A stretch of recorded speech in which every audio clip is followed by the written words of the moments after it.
नमस्कार सर। नमस्कार जी।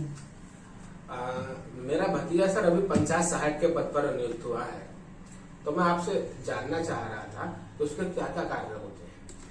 तो बहुत बहुत मुबारकबाद हो आपके भतीजे के लिए। वो पंचायत सहायक नियुक्त हुए, उनके अच्छे भविष्य की मैं कामना करता हूँ। जो पंचायत सहायक का पद है उसको डाटा एंट्री ऑपरेटर भी कहा गया है। अब तो ये मूलतः ग्राम पंचायत में वर्कलोड ज्यादा होने की वजह से उसकी सहायता के लिए पद निर्मित किया गया है, बनाया गया है। ये शुरू में 1 साल के कॉन्ट्रैक्ट बेसिस पे है, जिसमें 6,000 रुपये प्रति महीने इसको मानदेय दिया जाएगा और बाकी शर्तें जो उन्होंने एग्रीमेंट किया है, अनुबंध किया है, बाकी सब शर्तें उसी में हैं। और मैं कार्यों के बारे में बताता हूँ। अगर आपका भतीजा पंचायत सहायक नियुक्त हुआ है तो आप उसे सलाह दें। तो जो यूट्यूब पे ग्राम प्रधान के कार्य, ग्राम सचिव के कार्य, ग्राम पंचायत के जो सदस्यों के अधिकार हैं, कार्य हैं, उसके संबंध में वो अलग अलग यूट्यूब पे जानकारी प्राप्त करेंगे। उस जानकारी को प्रमाणिक ना माने। अगर उसमें अधिकारी बोल रहे हैं, कोई उच्च पदस्थ आदमी बोल रहे हैं, तो उसी को प्रमाणिक माने। आज की तारीख में एक आम आदमी, एक स्टूडेंट या बहुत से कम जानकार आदमी यूट्यूब पे आ गए जो भ्रमित कर देते हैं। इसके बारे में 2 दिन ट्रेनिंग दी जाएगी। ट्रेनिंग में 1 पुस्तक मिलेगी या 2 पुस्तकें मिलेंगी।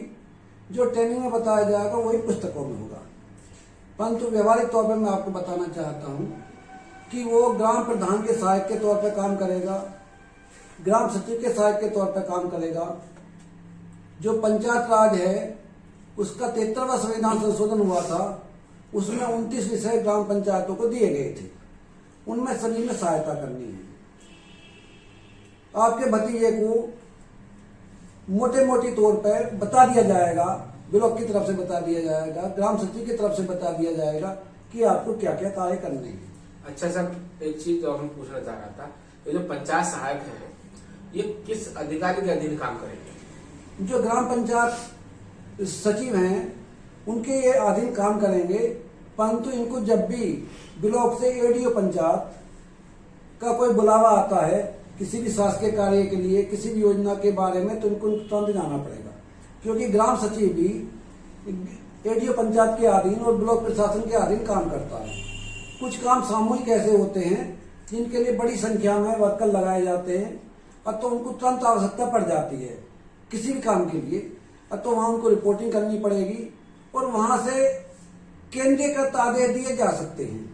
अच्छा, जिस प्रकार से मैं बताना चाहता हूं, अभी पंचायत सहायकों को वोटिंग लिस्ट दी गई थी, उसमें चिन्हित करने के लिए किसको कोरोना वैक्सीन लग गई, किसको नहीं लगी, ताकि जिनको ना लगी हो उनको वो अलग करके उनको मोटिवेट कर सके, उनको कोरोना सेंटर तक जहां वैक्सीनेशन हो वहां तक ले जाया जा सके। यानी कि जो ब्लॉक स्तर से जो निर्देश प्राप्त होंगे उनका पालन पूरा करना।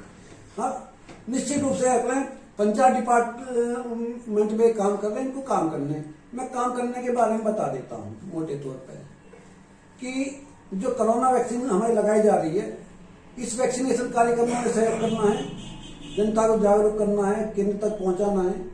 जो भी अलग अलग टीकाकरण के कोई भी कार्यक्रम चल रहे हैं वहां पर उनको सहयोग करना है। जहां ग्राम पंचायत का सचिवालय है वहां पर उनको 10 बजे से लेके 2 बजे तक या 5 बजे तक जैसे भी अधिकारी के निर्देश दें वैसे बैठना है।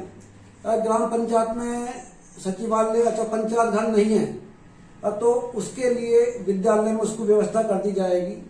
अगर विद्यालय नहीं है, कोई सरकारी भवन, वहां व्यवस्था कर दी जाएगी। और जैसा भी ग्राम पंचायत व्यवहारिक दृष्टि से उचित समझे और जो कानूनी तरह से वैध हो, वहां उनको बैठ के वो काम करेंगे। वहां उनका काम जो होगा, जो ग्राम सचिव डेली गांव में नहीं आ पाते, वो अपने रोस्टर के हिसाब से गांव में भ्रमण करते हैं। और एक ग्राम सचिव के पास 4, 5, 6 गांव होते हैं, और तो वो सूचना इकट्ठी कर सकते हैं। किसी को पेंशन का फॉर्म भरना हो उसको इकट्ठे कर सकते हैं।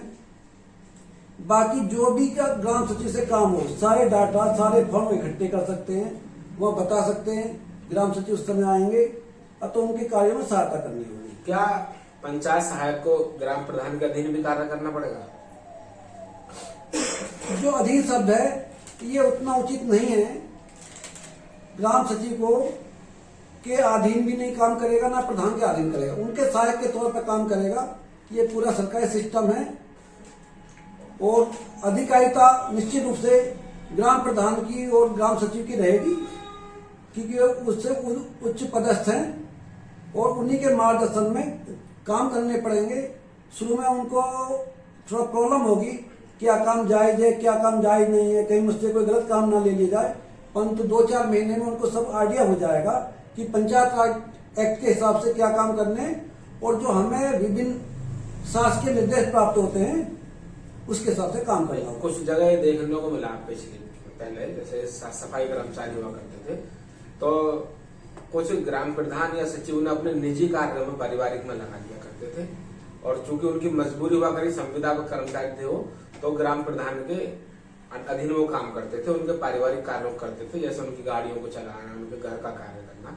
आज भी हम देखते हैं जैसे कुछ मैनेजमेंट के विद्यालय होते हैं, वहां भी ऐसा कुछ 4th क्लास के कर्मचारियों के साथ में किया जाता है। तो क्या ऐसा भी कुछ रहेगा इसमें? जहां तक मैनेजमेंट के विद्यालय वो बिल्कुल अलग सिस्टम है। जहां तक ग्रामीण क्षेत्र में सफाई कर्मचारियों की बात है, वो मानदेय पे नहीं है, वो पूर्णतः सरकारी कर्मचारी हैं।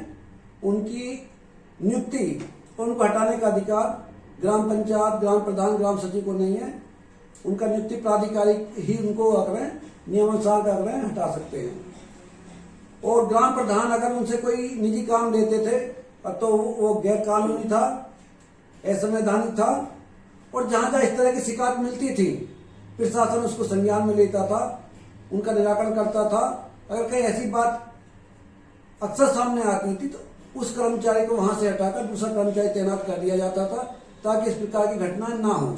अच्छा सर, इनको जो वेतन मिलेगा ग्राम पंचायत सहायक को, इनको वेतन कहाँ से मिलेगा? मैं बताना चाहता हूं, इनको वेतन जो ग्राम पंचायत की निधि है वर्तमान में वहीं से प्रावधान है, और वो PFMS और नेट के सिस्टम से वेतन आहरण उनका होगा, और जिसको ग्राम प्रधान और ग्राम सचिव उनका डोंगल होता है, जब दोनों डोंगल लगा देंगे तभी उनका वेतन दिया जाएगा। ग्राम पंचायत की निधि से, ग्राम पंचायत की निधि से दिया जाएगा। और अभी तो शुरू नहीं किया गया है, कुछ जिलों में हो सकता शुरू हुआ हो, परंतु हमारे जिले में शुरू नहीं है। और एक बार जब वेतन मिलना शुरू हो जाएगा तो इनको बराबर वेतन मिलेगा, अगर इनके कार्य की गुणवत्ता ठीक रहेगी, क्योंकि लोकल स्तर पर ग्राम प्रधान और ग्राम सचिव ही वेतन उनका निर्गत करेंगे। अच्छा सर, इनका जो है जैसे आमतौर पे पहले भी देखा गया संविदा कर्मचारियों को अक्सर परमानेंट होते रहे, स्थायी होते रहे, तो इनके भी भविष्य में क्या स्थायी होने की संभावना रहेगी या नहीं? जहां तक ग्राम पंचायत सहायकों की बात है, इनके लिए 1 साल बाद इनकी समीक्षा की जाएगी इनकी गुणवत्ता के हिसाब से। अगर हम शिक्षा मित्रों की बात देखते हैं, जब शिक्षा मित्र लगे थे तो वो भी ग्राम पंचायत और प्रधान के अधीन ही थे। उनकी शुरुआती दौर में कुछ ग्राम प्रधानों ने पार्टीबाजी के हिसाब से या व्यक्तिगत खुन्नस के आधार पर उनको शिक्षा मित्र से हटा दिया। इस प्रकार की शिकायतें बहुत जाने लगी शासन प्रशासन में, और फिर वो अधिकार समाप्त कर दिया गया। अतः ये 1 साल बाद तक रहे एक आइडिया होगा क्या स्थिति बन पाती है, परंतु पूर्व अनुभव को देखते हुए उनको हटाना बड़ा मुश्किल है, और हो सकता है शासन उनको ये प्रावधान हटाने का ग्राम प्रधान और ग्राम सचिव के अधीन से खत्म कर दे। इस बात की पूरी संभावना है, जो ग्राम पंचायत बन गए हैं और नियमानुसार अच्छे ढंग से काम करते हैं, वो लंबे समय तक इस डिपार्टमेंट में काम करेंगे। अच्छा सर, एक चीज और अभी निकल करके आ रही है, जैसे आप बता रहे हैं शिक्षा मित्रों को ग्राम प्रधान द्वारा दूसरे से हटा दिया जाता है, तो मैं जानना चाहता हूँ कि ग्राम की जो राजनीति होती है उससे पंचायत सहायक कैसे बच सकता है? पंचायत सहायकों को सबसे पहले जो नियम कायदे कानून है उनका पूरा ज्ञान कर लेना चाहिए। किस व्यक्ति को, हमारे यहाँ 2 तरह की योजना चलती है, एक तो विकास संबंधी योजना चलती है और एक जन कल्याणकारी योजना चलती है। जिस प्रकार से पेंशन है और शादी अनुदान है, ये सब जन कल्याणकारी योजना है। कौन आदमी पात्र है ये जानकारी होनी चाहिए। हमेशा पात्र आदमी को लाभ पहुंचाया जाए, अपात्र आदमी को लाभ नहीं पहुंचाया जाए। साथ के साथ ग्राम पंचायत में प्रधान होता है, कुछ बातें ऐसी होती हैं, सच्ची झूठी बात होती हैं, और तो उसके खिलाफ अगर खिलाफ पार्टी को ऐसी बातों के बारे में कानाफूसी ना की जाए, जिसको आम साधारण भाषा में चुगली करना बोलते हैं, और निष्पक्ष होकर काम करे, कानून के हिसाब करे, अपने प्रधान का चाहे खिलाफ पार्टी का प्रधान और प्रधान का सम्मान करे, और जो कार्य प्रधान के कहने से करने हैं, जो कानूनी जो पंचायत राज में करने उन कार्यों करे। अपने अधिकारियों, अगर कोई ऐसी बात आती है तो अपने अधिकारियों से अवगत कराए, अपने अधिकारियों को संतुष्ट कराए कि मैं निष्पक्ष होकर काम कर रहा हूँ। शुरू में थोड़ी बहुत समस्या आएंगी, अगर पंचायत सहायक समझदारी से काम लेता है तो इस तरह की समस्या बहुत कम हो जाएंगी। अच्छा सर, भविष्य में जो पंचायत सहायक है इनके प्रमोशन होने की, जैसे ग्राम पंचायत सचिव बने या कहीं अन्य पद पर प्रमोट हो, इसकी कितनी संभावना है? इस बारे में जो उत्तर प्रदेश ग्रामीण सफाई कर्मचारी हैं, जब इनकी नियुक्ति हुई थी तो इस तरह की कोई संभावना नहीं थी कि इनका ग्राम सचिव में प्रमोशन होगा, ग्राम पंचायत अधिकारी में प्रमोशन होगा। परंतु वर्तमान में उनकी मांग को देखते हुए, शासन की मंशा को देखते हुए अभी ये संभावना बन रही है कि जितने ग्राम पंचायत अधिकारियों की भर्ती होगी उसमें से 20% नियुक्तियां सफाई कर्मचारियों के प्रमोशन के माध्यम से होंगी, जिसकी जल्दी संभावना है। उसी प्रकार से एक ग्राम पंचायत सचिव के कार्य जो होते हैं उनमें कुछ समय बाद दक्ष हो जाएंगे, और ये मेरिट के आधार पर इनका चुनाव हुआ है, इनकी गांव में सबसे अच्छी मेरिट है।